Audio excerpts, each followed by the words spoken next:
Je me suis toujours demandé ce que ressentait vraiment un cœur brisé. Maintenant, je le sais. Ça ressemble à être sous la pluie, dehors, devant un restaurant, en regardant ton mari de 8 ans embrasser une autre femme à travers la vitre. Ça ressemble à tes poumons qui s'effondrent pendant que tout le monde autour respire normalement. Ça ressemble à mourir, mais être obligé de rester en vie et de sourire. Ce mercredi soir-là, je n'étais pas censé découvrir quoi que ce soit. J'étais juste une cadre fatiguée de l'industrie pharmaceutique, essayant de survivre à une autre semaine. Mais la vie a un sens de l'humour malade, n'est-ce pas? Encore en train de travailler tard, chérie. Réunion importante avec un client. Ne m'attends pas éveillé. C'est ce que disait le message de Michael. Le même message qu'il avait envoyé 3 fois ce mois-là. La même réunion qui apparemment nécessitait son parfum coûteux et la montre que je lui avais offerte pour notre anniversaire. Je l'ai cru, jusqu'à ce que je ne le croie plus. Jusqu'à ce que Kelly de la comptabilité m'inclue par accident dans un email confirmant sa réunion habituelle du jeudi midi. Un jour où il m'avait dit qu'il était hors de la ville. Un mensonge a tout détruit. C'est ça, le truc avec la confiance. C'est comme une maison de cartes. Tu en retires une, et tu commences à remarquer que toutes les autres tremblent. Le lendemain, j'ai engagé un détective privé. Dramatique. Peut-être. Nécessaire. Absolument. En une semaine, j'avais un nom, Rebecca Wilson, 32 ans, directrice marketing dans une entreprise concurrente. Il avait des photos de dîner, de promenade au parc, et de visite à l'hôtel. Il avait même de l'audio que je n'ai jamais écouté entièrement. Certaines blessures, on choisit de ne pas les s'infliger. Ce soir-là, alors que je regardais les preuves, quelque chose attira mon attention sur une photo. Rebecca ouvrait un cadeau. Une petite boîte bleue qui me semblait douloureusement familière. J'ai zoomé sur l'image avec les mains tremblantes. C'était le bracelet Tiffany que j'avais vu dans l'historique du navigateur de Michael le mois dernier. Celui qu'il m'avait convaincu qu'il réservait pour notre prochain anniversaire. J'ai ri jusqu'à pleurer. Puis j'ai juste pleuré. Le détective avait aussi mentionné un grand événement prévu pour ce vendredi. L'anniversaire de Rebecca, célébré aux Maisons Laurent, ce nouveau restaurant français en centre-ville qui avait 3 mois de liste d'attente. L'endroit qu'elle voulait absolument essayer. L'endroit que Michael jugeait trop cher et prétentieux. Je m'apprêtais à fermer mon ordinateur quand une notification est apparue. Un nouvel email du détective avec un détail supplémentaire qu'il avait trouvé. Le numéro des parents de Rebecca, tiré d'un formulaire de contact d'urgence dans sa salle de sport. Je pensais que cela pourrait être utile, avait-il écrit. La plupart des aventures se nourrissent du secret. Ce mot, secret, résonnait dans ma tête. Je suis resté là, à regarder ce numéro, quelque chose changeait en moi. Les larmes ont séché sur mon visage. Je ressentais un calme étrange remplacer la tempête qui faisait rage en moi depuis des semaines. C'était comme si je me voyais d'en haut, en train de prendre mon téléphone et de composer. « Bonjour, suis-je bien chez Madame Wilson ?» ai-je demandé d'une voix étonnamment ferme. « Vous ne me connaissez pas, mais je dois vous parler de votre fille Rebecca. » La conversation qui suivit changea tout. Ils ne savaient rien de Michael. Ils ignoraient que leur fille était impliquée avec un homme marié. On leur avait dit que Michael était le patron de Rebecca, récemment divorcé, et un parfait gentleman. Madame Wilson m'a même remercié d'avoir appelé. Il s'était justement demandé pourquoi Rebecca était si réservée au sujet de cette nouvelle relation. « Nous allons prendre l'avion pour la surprendre pour son anniversaire ce vendredi », dit-elle, enthousiaste. Elle pense qu'on ne peut pas venir, mais on prépare ça depuis des mois. Ses frères viennent aussi. J'ai ressenti quelque chose monter dans ma poitrine. Pas de la douleur. Pas exactement de la colère. Mais quelque chose de froid, de calculé, que je ne me connaissais pas. Quelle coïncidence, me suis-je entendu dire. Moi aussi je prévoyais de les surprendre au dîner. Rebecca compte tellement pour Michael. Peut-être pourrions-nous nous coordonner. Quand j'ai raccroché, je me suis regardé dans le miroir de la chambre. Je n'ai pas reconnu la femme qui me fixait. Ses yeux étaient différents. Plus durs. Plus concentrés. Michael est rentré tard cette nuit-là. Il sentait un parfum inconnu et des mensonges. Il m'a embrassé sur le front et m'a demandé si j'avais dîné. Oui, ai-je répondu en souriant. En fait, j'ai fait des plans pour vendredi soir. Quelque chose de spécial. Vendredi? Chérie, j'ai ce dîner d'affaires. Tu te souviens? Les clients de Chicago sont en ville. Je te l'ai dit la semaine dernière. J'ai hoché la tête avec sympathie. Bien sûr, j'avais oublié. Le travail, c'est très important. Il a eu l'air soulagé en allant prendre sa douche, déjà en train de sortir son téléphone pour envoyer un message à probablement elle. Probablement pour lui dire comment il avait réussi, encore une fois, à gérer sa femme gênante. Il ne savait pas encore que ce vendredi serait spécial. Mais pas pour les raisons qu'il croyait. Ce qu'il faut savoir avec la trahison, c'est qu'elle t'oblige à réécrire toute ton histoire. Chaque souvenir devient suspect. Chaque « je t'aime » potentiellement faux. La nuit où Michael m'a demandé en mariage sur la plage de Maui. Maintenant, je me demande s'il avait répété ces mots avec quelqu'un d'autre avant.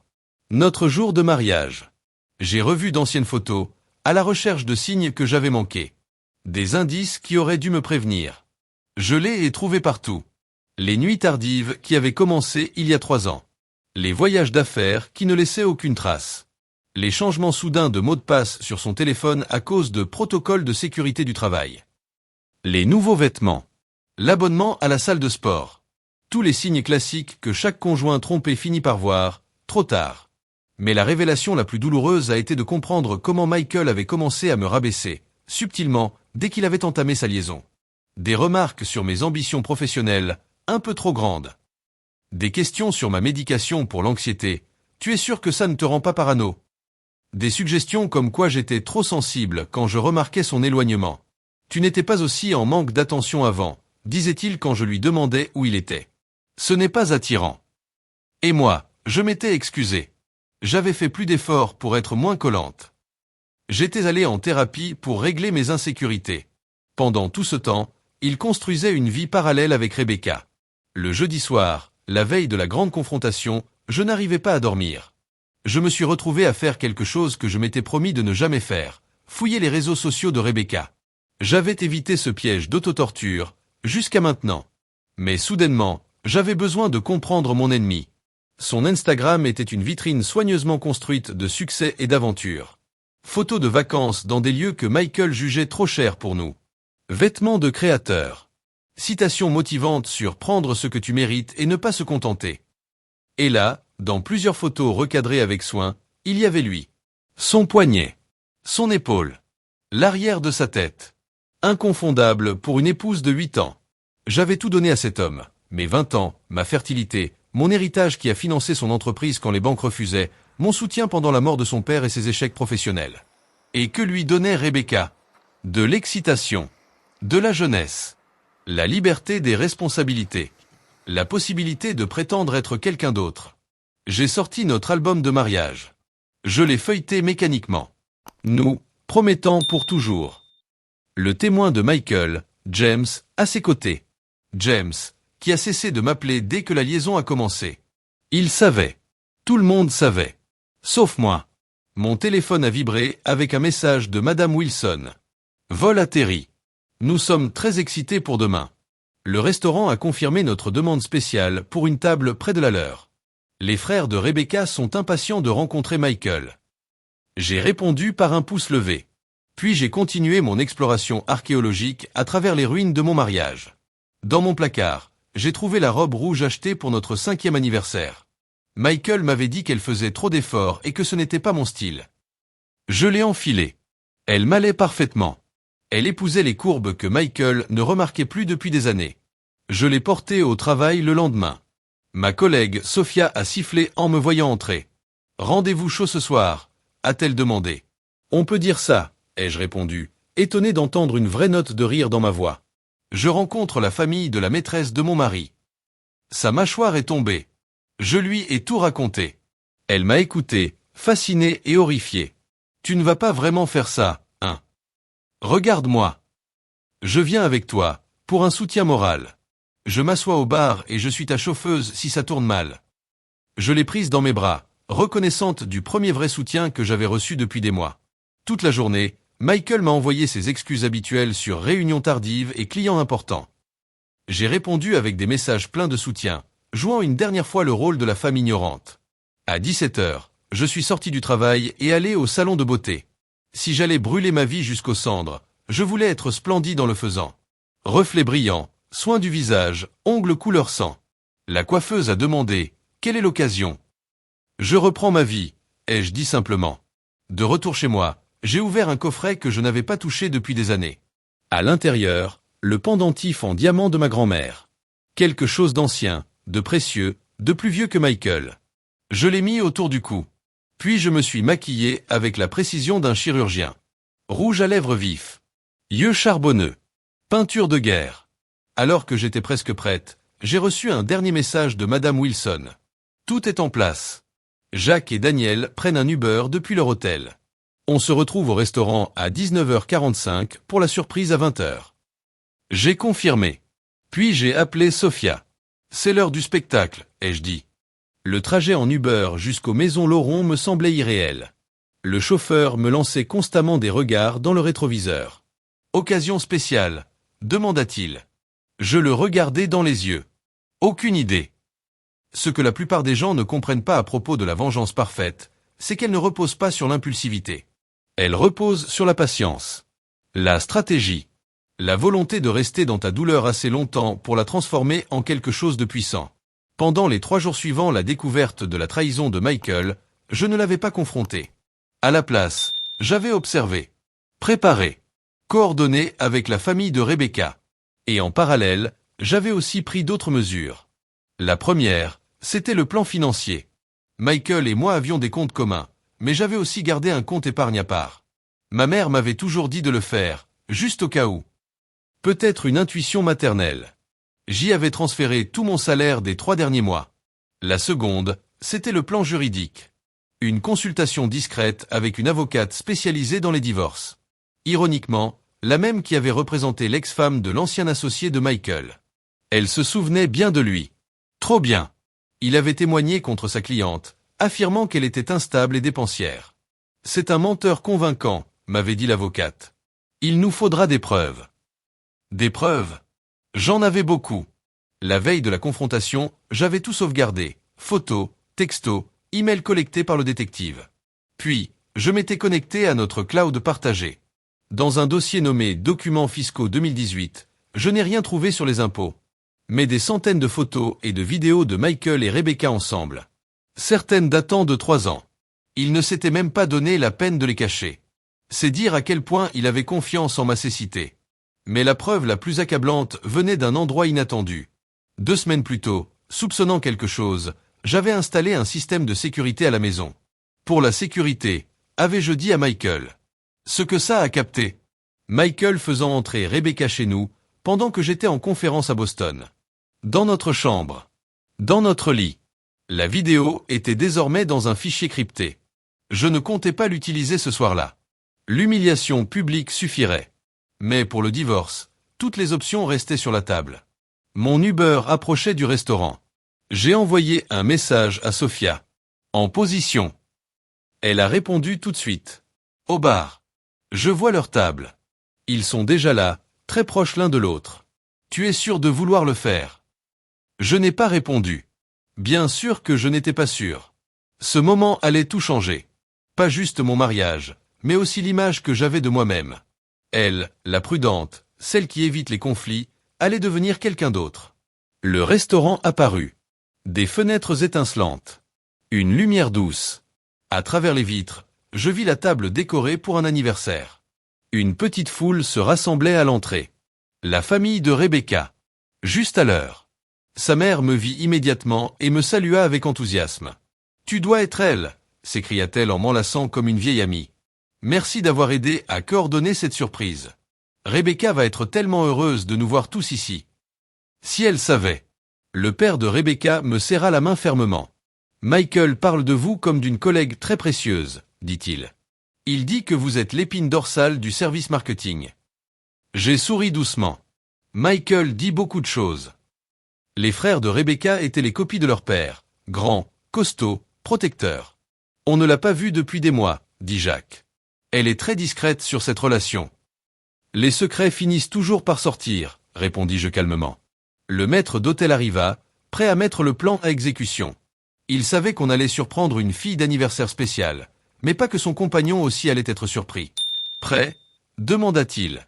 Madame Wilson acquiesça. J'étais étonnamment calme. On entra dans le restaurant. Tout semblait au ralenti. Les bougies. Le murmure des conversations. La musique douce. Puis je les vis. Ils étaient à la meilleure table. Leurs têtes inclinées l'une vers l'autre. Michael lui tenait la main, chose qu'il ne m'avait plus faite depuis des années. Il portait la chemise bleue que je lui avais offerte à Noël. Elle riait, ses cheveux parfaitement en place, comme sur ses photos Instagram. Mon cœur battait à tout rompre. Un instant, j'ai pensé faire demi-tour. Choisir la dignité plutôt que le drame. Puis Michael s'est penché et l'a embrassé. Ce genre de baiser doux et insouciant qui m'appartenait autrefois. Et là, je n'ai plus hésité. J'ai tapoté l'épaule de Madame Wilson. Laissez-moi y aller d'abord. Je veux voir la tête de Michael quand il me verra.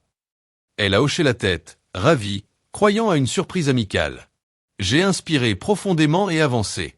Ma robe rouge captant la lumière. Le diamant de ma grand-mère brillant à mon cou. Joyeux anniversaire, Rebecca, dis-je à haute voix. Michael leva la tête. Nos regards se croisèrent. En une seconde, son visage passa de la confusion à la panique. Rebecca se retourna, fronçant les sourcils. Excusez-moi, Elle. Bredouilla Michael en se levant à moitié. Qu'est-ce que tu fais là? Surprise, dis-je doucement. Derrière moi, la famille de Rebecca entra à son tour. Maman, papa, s'exclama Rebecca. Qu'est-ce que vous faites ici?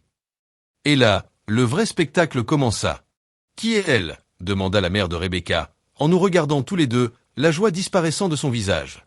Je suis l'épouse de Michael, répondis-je, d'une voix suffisamment forte pour que les tables voisines entendent. Sa femme depuis 8 ans. Le silence fut total. Rebecca se figea, sa flûte de champagne arrêtée à mi-chemin de ses lèvres. Michael resta figé, comme un homme devant un peloton d'exécution. Épouse, répéta le père de Rebecca, son expression joviale soudainement figée. Michael, tu nous avais dit que tu étais divorcé. Récemment divorcé, précisa la mère de Rebecca, élevant la voix. Tu as dit que les papiers étaient finalisés l'an dernier. Michael ouvrait et refermait la bouche, incapable d'articuler un mot. Je peux expliquer. Commença-t-il, mais le frère de Rebecca, Jacques, s'avança d'un pas. Expliquer quoi? Que tu mens à notre sœur. À toute notre famille. Sa voix était dangereusement calme. Rebecca, tu savais qu'il était marié, demanda Daniel. Tous les regards se tournèrent vers elle. Le moment que j'avais tant redouté et attendu. Allais-je découvrir qu'elle était victime? Ou complice? Bien sûr que non, dit-elle d'une voix tremblante, mais ses yeux cherchaient désespérément ceux de Michael. Vraiment? Demandai-je, sortant lentement mon téléphone. Tu n'étais donc pas dans notre maison, dans notre lit, il y a 2 semaines, pendant que j'étais en conférence à Boston. Rebecca blêmit. Tu le savais? Continuai-je, ma voix restant ferme. Depuis au moins 1 an. Le jour où tu as appelé notre téléphone fixe et que j'ai décroché.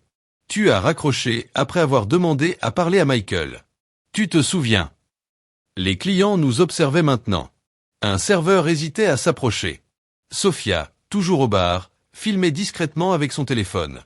Est-ce vrai? Exigea le père de Rebecca, le visage rouge de colère. Rebecca avait les larmes aux yeux. Il m'a dit qu'ils étaient séparés, qu'elle restait juste pour les apparences.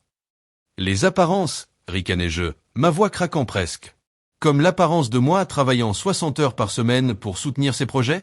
Ou l'apparence de moi l'aidant à traverser sa dépression l'an dernier pendant qu'il construisait une autre vie avec toi? Michael trouva enfin sa voix. Arrête, pas ici. Ah bon? Ou alors, Michael, répliquai-je. Dans nos séances de thérapie de couple, où tu prétendais te redécouvrir. Ou dans notre lit, la semaine dernière, quand tu m'as fait l'amour. C'était pour les apparences, ça aussi. Rebecca gémit. La semaine dernière, tu m'as dit que tu ne l'avais pas touché depuis des mois. Il t'a menti, dis-je simplement. Comme à moi. Les frères de Rebecca s'étaient placés de part et d'autre d'elle, les bras croisés, regardant Michael avec un profond mépris. Tu l'as même amené à la fête de retraite de papa, s'indigna Daniel. Tu nous l'as présenté, à nous tous. Je ne savais pas, répéta Rebecca, mais sans conviction. Je plongeai la main dans mon sac et en sortis une pile de photos. 3 ans, dis-je en les posant sur la table. Ça dure depuis 3 ans. Je les fis glisser vers elle. Vous deux à l'hôtel Parkview, en avril dernier. Vous à Montauk, pendant que je m'occupais de ma mère après son opération. Et le réveillon dernier, où Michael m'a dit qu'il travaillait tard. La mère de Rebecca attrapa les photos, les feuilleta, puis poussa un cri. Rebecca Grace Wilson. Comment as-tu pu? Maman, je t'en prie. Ne m'appelle pas maman. On t'a élevé mieux que ça. Elle se tourna vers moi, honte dans les yeux. Je suis désolé. Je n'avais aucune idée. Michael tenta de reprendre le contrôle. Ça ne concerne que nous. Tu l'as rendu public en mentant à ma famille, l'interrompit le père de Rebecca. Tu t'es assis à notre table. Tu as accepté notre hospitalité sous de faux prétextes. Et utilisé des ressources de l'entreprise pour financer ton aventure, ajoutai-je calmement. Les factures de l'hôtel Parkview ont été réglées avec le compte de la société. Celui que j'ai aidé à mettre en place. Celui sur lequel je suis toujours listée comme directrice financière. Michael pâlit. C'était nouveau pour lui. Il ignorait que je surveillais les finances depuis des semaines. Ce n'est pas un crime. Balbutia-t-il. Si, Michael. Détournement de fonds de l'entreprise. Les investisseurs seront très intéressés. Une foule s'était maintenant formée. Les murmures se propageaient. Certains filmaient. Tu fais une scène, siffla Michael. Non, c'est toi qui l'as faite, répondit Jacques, en s'approchant. Pendant 3 ans. Maintenant, dégage. Je veux que vous partiez, dit Rebecca soudainement, sans nous regarder. Tous les deux. S'il te plaît. Maman. Commença-t-elle. Non. Je ne peux pas faire ça ici. Pas maintenant. J'eus un pincement de compassion. Nous étions toutes les 2 victimes du même homme. Je vais partir, dis-je doucement. Mais d'abord. Je me tournai vers Michael. Il écrivait frénétiquement sous la table. Je m'approchai et lui arrachai le téléphone des mains. Ton avocat peut attendre. Je regardai l'écran. Le mien a déjà déposé les papiers. Tu seras notifié lundi. Son visage se tordit. Tu es diabolique. Tu as tout planifié. Non, Michael. Toi, tu l'as planifié, le jour où tu as commencé à mentir. Moi, je ne fais que livrer la conclusion. Je me tournai vers la famille de Rebecca. Je suis désolé que vous l'ayez découvert comme ça. Mais il me mentait sur vous autant qu'il vous mentait sur moi. Le père de Rebecca hocha la tête. Merci pour votre courage, jeune fille. On s'occupe du reste. Comme sur commande, Sophia apparut. La voiture nous attend, murmura-t-elle. Je jetai un dernier regard. Michael, acculé. Rebecca, effondrée. Sa famille formant un cercle protecteur, les excluant tous les deux. Le gâteau d'anniversaire était toujours intact. Les bougies, jamais allumées. Joyeux anniversaire, Rebecca, dis-je à nouveau, sans malveillance cette fois. J'espère que ton année prochaine t'apportera de meilleurs choix. Dehors, l'air nocturne frappa mon visage comme une bouffée de liberté. Sophia me serra le bras. Ça va. Non, répondis-je. Mais je le serai. 6 mois après ce que les réseaux sociaux avaient surnommé le règlement de compte d'anniversaire, la vie avait trouvé un nouveau rythme. Pas forcément plus facile, mais plus clair. Plus honnête. Le divorce fut finalisé plus rapidement que prévu. Michael, faisant face à d'éventuelles accusations de fraude de la part de ses investisseurs déclenchées par notre confrontation publique, accepta des conditions généreuses pour éviter un examen plus poussé. Parfois, l'humiliation publique a des avantages financiers inattendus. J'ai vendu notre maison. Trop de souvenirs y rôdaient. Je me suis installé dans un appartement en centre-ville, avec des fenêtres du sol au plafond, et aucun vestige de mon ancienne vie. La première nuit, seul, j'ai pleuré jusqu'à m'en faire mal à la gorge. La seconde nuit, j'ai dormi mieux que depuis des années. Rebecca m'a contacté, contre toute attente, environ 1 mois après. Nous nous sommes vus dans un café discret, loin de nos endroits habituels. Je le savais, avoua-t-elle d'emblée. Pas au début. Mais avec le temps, toujours quelque chose qui clochait. Il disait toujours qu'il allait la quitter le mois prochain. Il y a toujours une raison de repousser, répondis-je simplement. Elle semblait différente. Plus petite, d'une certaine façon. Moins brillante. Ma famille ne me pardonne pas, dit-elle. Mes frères ne me parlent presque plus. Je n'ai ressenti aucune satisfaction dans sa douleur. Ça viendra avec le temps. Pourquoi avoir fait ça comme ça? Demanda-t-elle. Tu aurais pu le confronter en privé. J'ai réfléchi un moment. J'ai passé des années à douter de moi, à être manipulé. J'avais besoin de témoins. Et honnêtement, tu méritais de savoir avec qui tu étais vraiment. Elle hocha lentement la tête. Les vidéos de cette nuit sont toujours en ligne. Le community manager de ma boîte pense qu'elles ne disparaîtront jamais. Je suis désolé pour cette partie. Ne le sois pas, dit-elle soudainement, avec un éclat de son ancienne assurance. C'était humiliant, oui, mais nécessaire. Et pour ce que ça vaut. Il me faisait à moi ce qu'il te faisait à toi. Il me rendait incertaine, me faisait douter de moi, contrôlait le récit. Nous nous sommes quittés sur une poignée de main maladroite, qui s'est transformée en une étreinte brève. Unis, l'espace d'un instant, par l'expérience partagée d'un manipulateur commun. Michael tenta de me recontacter à plusieurs reprises après le divorce. D'abord avec colère. Puis par manipulation. Enfin, par des larmes et des promesses de changement. Je suis restée silencieuse. Certains fins ne méritent pas de suite. Sophia insista pour organiser une fête de renaissance pour mon 35 anniversaire. Je résistais, jusqu'à ce qu'elle me fasse remarquer que cela marquerait exactement 1 an depuis la fameuse confrontation. « Reprends cette date, dit-elle. Fais-en un événement pour toi. Pas pour eux. » Alors je l'ai fait. Nous avons privatisé un petit restaurant, pas Maison Laurent. Et j'ai invité uniquement les personnes qui avaient été loyales pendant l'année la plus sombre de ma vie. Mon équipe du travail, qui m'avait protégé des rumeurs. Ma thérapeute, qui m'avait guidé à travers la douleur sans me presser. Ma mère, qui était venue chaque mois, juste pour s'asseoir en silence à mes côtés. Tard dans la nuit, alors que les conversations et les rires résonnaient autour de moi, mon téléphone s'illumina avec un message d'un numéro inconnu. « Tu avais raison sur tout. Je suis en train de chercher de l'aide. Je ne demande pas pardon. Je voulais juste que tu le saches.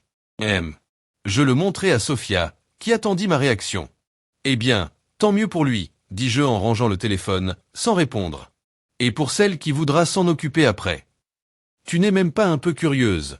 demanda-t-elle. « À propos de Michael. »« Non, » répondis-je, et je le pensais sincèrement. Mes jours de fouilles, de soupçons, de doutes étaient terminés. La vérité.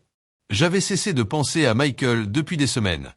La colère qui m'avait porté pendant tout le divorce s'était enfin éteinte. Et à sa place, il restait quelque chose d'inattendu. La paix. Pas encore du bonheur. Mais une certitude calme que je le retrouverais un jour. Plus tard ce soir-là, je me suis tenu sur le balcon de mon appartement, observant les lumières de la ville. Le pendentif de diamants de ma grand-mère, celui que je portais au restaurant, cette nuit-là captait la lumière de la lune. Je l'ai touché par réflexe. Un rappel de la femme que j'étais devenue. De celle qui avait survécu à ses propres désillusions, et s'en était sortie plus forte. On me demande souvent si je regrette la confrontation publique. Si j'aurais dû gérer ça avec plus de dignité. Mais ces gens-là n'ont rien compris. La dignité n'était pas dans l'explosion. Elle était dans ce qui est venu après. Dans le fait de me reconstruire sans excuse. Dans le refus de me rétrécir pour convenir aux mensonges de quelqu'un d'autre. Parfois, je pense à cette femme que j'ai vue dans le miroir la veille de tout changer. Celle avec les yeux durs et concentrés. Je ne la reconnaissais pas. Elle m'a sauvé. Pas par haine, mais par amour-propre. Refoulée trop longtemps. Je n'ai plus besoin de vengeance. Mais je n'oublierai jamais ce qu'elle m'a appris. Que sous ma capacité à aimer, il y a une capacité égale à exiger la justice. Et cette vérité, peu importe combien elle est retardée, finit toujours par remonter à la surface. Comme l'eau. Comme le souffle. Comme la liberté.